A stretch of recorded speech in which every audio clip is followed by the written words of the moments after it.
5 November म्हणजेच आज आहे त्रिपुरारी पौर्णिमा. त्रिपुरारी पौर्णिमा ही हिंदू पंचांगातील कार्तिक महिन्याच्या पौर्णिमेला साजरी केली जाते आणि ही तिथी धार्मिक, सांस्कृतिक आणि आध्यात्मिकदृष्ट्या अत्यंत पवित्र मानली जाते. आता आपण जाणून घेऊयात की त्रिपुरारी पौर्णिमेचे महत्त्व. या दिवशी भगवान शंकराने त्रिपुरासुराचा संहार केला, म्हणून याला त्रिपुरारी पौर्णिमा असे म्हणतात. त्रिपुरासूर हे 3 राक्षस भाऊ होते, तारकाक्ष, कामलाक्ष आणि विद्युन्माली. त्यांनी ब्रह्मदेवाकडून 3 वेगळे नगरे मिळवली होती, सोन्याचे, चांदीचे आणि लोहाचे. हे 3ही नगरे आकाशात भटकत असत आणि फक्त एकदाच विशिष्ट वेळेस एकत्र येत असत. त्यावेळी भगवान शंकरांनी पशुपतास्त्राने त्या 3ही नगरांचा नाश केला, म्हणून ह्या दिवशी भगवान शंकराला त्रिपुरारी असे नाव मिळाले. कार्तिक स्वामींच्या दर्शनाचे धार्मिक महत्त्व. कार्तिक महिन्यात विशेषतः कार्तिक पौर्णिमेला कार्तिक स्वामींचे दर्शन केल्यास सर्व पापांचा नाश होतो, असे स्कंद पुराणात वर्णन आहे. या दिवशी भगवान कार्तिकेयांचे दर्शन आणि पूजन केल्यास साहस, तेज, बुद्धी आणि आत्मबल वाढते.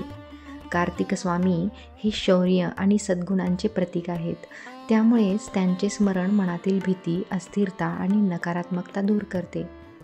आता आपण पाहूयात की धार्मिक आचार आणि त्याचे विचार काय आहेत.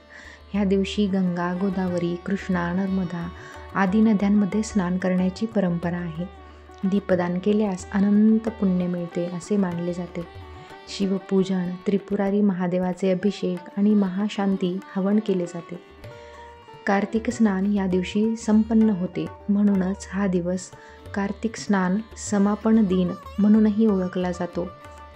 त्रिपुरारी पौर्णिमेची विशेष परंपरा काय आहे हे आपण जाणून घेऊयात.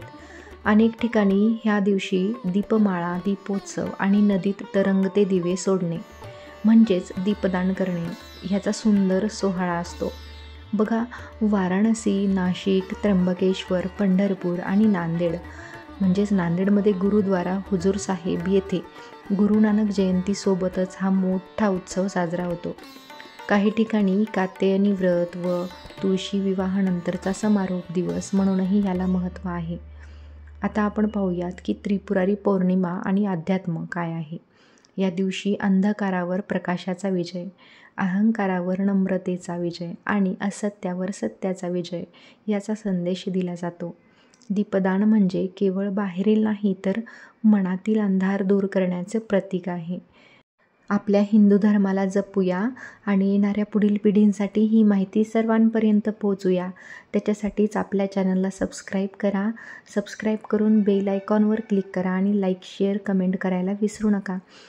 भेटूया अशाच एका नवीन व्हिडिओमध्ये नवीन माहितीसोबत. तोपर्यंत श्री स्वामी समर्थ.